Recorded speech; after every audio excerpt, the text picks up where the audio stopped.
Hey guys, KJ here. In this video we're going to be talking about the up and coming changes to Destiny 2 when Shadowkeep arrives in October. We recently learned through Luke Smith's director cut post that buffs and debuffs are going to be adjusted to do less damage to a single target. Current stacks work very well with each other. Some do add to the overall multiplier when used at the same time, and some don't. Back in the early Forsaken era, Tether, Boop Cannon and Hammer Strike were adjusted not to stack, and this made timing the execution of these debuffs more relevant. Before then, we were just used to just piling on the stacks together and melting with supers and heavy and weapon damage as quickly as possible, making big health bars disappear in the process. As fun as that was, it didn't last for long, and we enter a new phase in Destiny progression as we reach the end of a current bonus to a damage era. Strangely though, the way I currently saw things is similar to the way Luke explained things are going to be. So one buff and debuff will be active on an enemy once applied, and the highest possibilities will apply. So the most of damage from any one buff and debuff will be counted towards the outgoing damage, and this does not include weapon damage. So a good news for the perks like 1-2 punch, trench barrel, and not to mention honed edge. Squashbuckler also would seem to count here as they aren't afflicted onto an enemy. Perks like frontal assault or empowerment, but we will need clarification on that from testing or otherwise.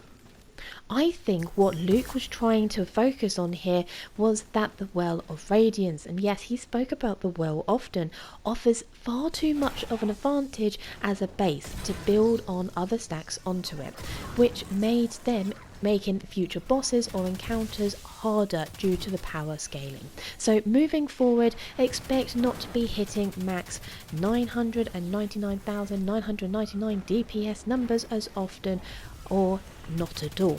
So along with damage multiplier stacks, Luke speaks about supers and the rate which these are regenerating. Current levels are very high or fast in the studio's opinion, that makes encounters like the Reckoning too easy. We have seen nerfs to 3 strong exotic items due to the metas being considered broken, or further to this, there will be adjustments to the amount of super energy gained, things like from Orb of Light and enemies killed. I tend to see this change as maybe something that won't impact our abilities to get our super that much, as there's a lot of other ways to build for super generation. I for one never used super mods and always built around the knowledge that killing gets super energy and masterwork weapon grants orbs that gives us more increases as you kill. So not to mention exotic perks like the Abyssal Extractor and the class ability like the Ionic Trace. So currently it takes around about 35 to 50 seconds from 0 to full super if killing enemies constantly and benefiting from a good build.